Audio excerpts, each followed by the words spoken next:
Hello everyone, good morning. మా యోగి చేతిలో ఏదో బాక్స్ ఉందండి. ఏంటి ఆ బాక్స్? అయ్యయ్యో, దాచేసింది ఏంటండి చూపించకుండా అని అనుకుంటున్నారా? అదిగో మళ్ళీ చూపించేస్తుంది మీకోసం, చూసేసేయండి. అయితే యోగి చూస్తూనే స్కూల్కి వెళ్ళే అంత పెద్దదైపోయిందండి. అయితే స్కూల్లో జాయిన్ చేసేసాము. స్కూల్ నేమ్ అనేది మీకు లాస్ట్లో చెప్పేస్తాను. అది స్కూల్ నుంచి మార్నింగ్ కాల్ వచ్చింది. మేడం బుక్స్ తీసుకోలేదు, మీరు వచ్చి తీసుకుంటారా అని. మొన్న వెళ్ళినప్పుడు ఏంటంటే జస్ట్ అడ్మిషన్ రాయించుకొచ్చుకున్నానండి. అందుకని బుక్స్ అవి ఏం తీసుకోలేదు. వాళ్ళు కాల్ చేశారు, మేడం బుక్స్ తీసుకెళ్ళండి, ఇంకో 3 సెట్సే ఉన్నాయి. ఇట్లా అడ్మిషన్ కానీ రాయించుకుని వెళ్ళిన వాళ్ళు ఇంకో 7 మెంబర్స్ ఉన్నారు. వాళ్ళు వస్తే మళ్ళీ బుక్స్ ఉండవు, టైం పడుతుంది తెప్పించడానికి అని. సరే అని చెప్పి ఇంకా వెళ్ళాను. అండ్ యూనిఫామ్కి కూడా పే చేసేసానండి. అయితే ఇక్కడ ఏంటంటే యూనిఫామ్ క్లాత్ కాదండి, వాళ్ళు స్టిచ్చింగ్ చేసిస్తారు. టైలర్ వచ్చినప్పుడు కాల్ చేస్తారంట, మనం తీసుకెళ్తే మెజర్మెంట్స్ తీసి డ్రెస్సెస్ ఇస్తారు. ఇదిగో చూడండి, ఇంతకీ ఈ బాక్స్ ఏంటి అంటే మా యోగి స్కూల్ బుక్స్ అండి. ఇది వాళ్ళు బుక్స్ విడిగా ఇవ్వకుండా చక్కగా ఇలాంటి బాక్స్లో పెట్టి ఇచ్చారు. నాకు బాక్స్ చూడంగానే ఫస్ట్ చాలా క్యూట్గా అనిపించింది బాక్స్. ఇంకా లోపల బుక్స్ ఎలా ఉన్నాయి అనేది నేనైతే ఓపెన్ చేయలేదు. ఎన్ని బుక్స్ ఉన్నాయి అనేది కూడా వీడు ఇక్కడ అట్ట మీద ఇచ్చేసాడు. అండ్ ఏమేమి ఉన్నాయి అనేది కూడా ఇచ్చాడు. కానీ మా చిన్నప్పుడు నర్సరీకి బుక్స్ లేవండి, ఒక పలక బలపం పట్టుకుని వెళ్ళే వాళ్ళం. ఇప్పుడు ఏంటో వీళ్ళకి కూడా బుక్స్, ఐడెంటిఫికేషన్స్ అన్నీ వచ్చేసినాయి. సో ఇందులో అయితే టోటల్ 8 బుక్స్ ఉన్నాయండి. లిటరసీ అని, న్యూమరసీ అని, అలాగే రైమ్స్ బుక్స్, ఇవన్నీ కూడా ఉన్నాయి. యోగి, నీ స్కూల్ బుక్స్ బాగున్నాయా అమ్మా? ఎంత బాగున్నాయి? Oh my god. అయితే స్కూల్ టైమింగ్స్ వచ్చేసి మార్నింగ్ 9 to 4 అంటండి. యోగి, నువ్వు స్కూల్కి వెళ్తావా?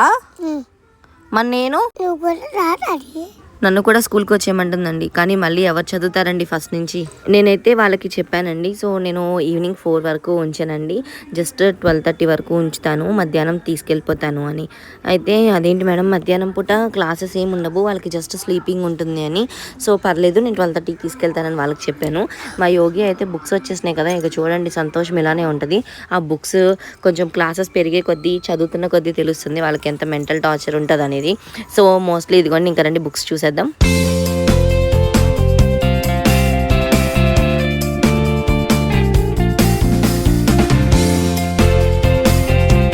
ఇంకా బాక్స్ ఓపెన్ చేసి బుక్స్ తీయంగానే నాకైతే ఎంత బాగా నచ్చిందంటే, చాలా కలర్ఫుల్గా ఉన్నాయి, బాగున్నాయండి.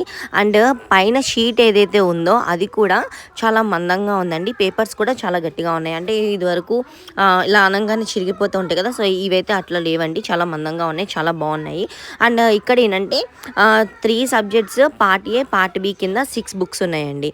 ఇంకో 2 బుక్స్ వచ్చేసి రైమ్స్ బుక్ ఒకటి, ఇంకొకటి ఏంటంటే నెంబర్స్ దిద్దడానికి బుక్స్ అండి. సో ఇవైతే ఓకే అనిపించింది. అండ్ ఇంకొక 2 ఏంటంటే ఇదిగోండి ఆల్ఫాబెట్స్ అలాగే నెంబర్స్ ఇలా షీట్స్తో ఇచ్చారు. So overall books 8 books plus 2 ఏమో ఈ కార్డ్స్ టైప్ ఇచ్చారండి. సో పెద్ద బుక్స్ అయితే ఏం లేవు. అండ్ లోపల ఓపెన్ చేసి చూశాను, అవన్నీ కూడా ఆల్రెడీ యోగికి నేను ఇంటి దగ్గర ఏబీసీస్ కానీ అలాగే నెంబర్స్, చిన్న చిన్న రైమ్స్ అనేది నేను అలవాటు చేశాను. సో ఆ రైమ్సే ఉన్నాయి. పిల్లలు ఏంటంటే ఆడుతూ పాడుతూ రైమ్స్ నేర్చేసుకుంటారు, ఇబ్బంది లేదు. బట్ రాయటం రావాలి కదా, నెమ్మదిగా మనం ఇంటి దగ్గర రాయిస్తే వాళ్ళు స్కూల్కి వెళ్ళంగానే ఇది ఆల్రెడీ ఇంటి దగ్గర మనం రాసాం కదా అని ఒక ఐడియా ఉంటుంది. సో నేనైతే అది ఫాలో అవుతానండి. సో ఫైనల్లీ యోగి స్కూల్ నేమ్ వచ్చేసి శ్రీ వశిష్ఠ స్కూల్ అండి. సో ఫస్ట్ డే స్కూల్కి వెళ్ళే వరకు నాకు టెన్షన్ తప్పదు. నా వీడియో నచ్చితే లైక్ చేసి సబ్స్క్రైబ్ చేసుకోండి.